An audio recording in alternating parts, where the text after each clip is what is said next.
My question is, you have said that your favorite time to own a stock is forever, yet you sold McDonald's and Disney after not owning them for long. How do you decide when to hold forever and when to sell? Well, the answer, it's a very good question about selling. I mean, it's not our natural inclination to sell. And on the other hand, and we have held the Washington Post stock since 1973. I've never sold a share of Berkshire, having bought the first shares in 1962. And we've held Coke stock since 1988. We've held Gillette stock since 1989. Held American Express stock since 1991.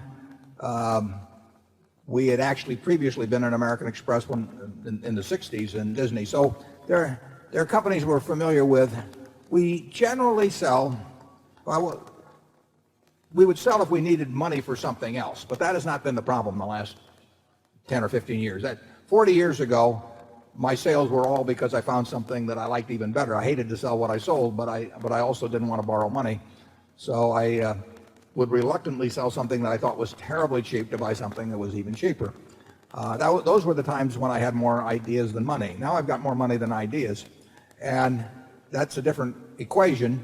So now we sell really when we think that when we're reevaluating the economic characteristics of the business. In other words, if you take don't want to name names, but take a stock we've sold of some sort. We probably had one view of the long-term competitive advantage of the company at the time we bought it, and we may have modified that. That doesn't mean we think that the company is going into some disastrous period or anything remotely like that. We think McDonald's has a fine future. We think Disney has a fine future, and there are others. But we probably don't think that their competitive advantage is as strong as we might have thought, as we thought it was when we initially made the decision. That may mean that we were wrong when we made the decision originally. It may mean that we're wrong now, and that their strengths are every bit as what they were before.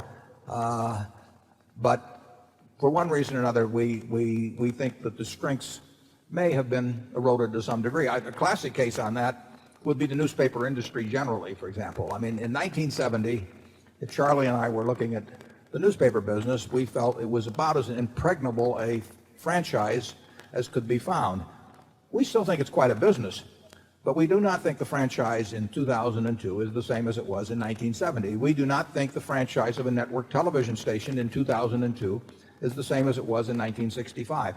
And those beliefs change quite gradually, and who knows whether they're precise, whether they're right even, but that is the reason in general that we sell now. If we got into some terribly cheap market, we might sell some things that we thought were cheap to buy something even cheaper after we'd bought lots and lots of equities, but that's not the occasion right now.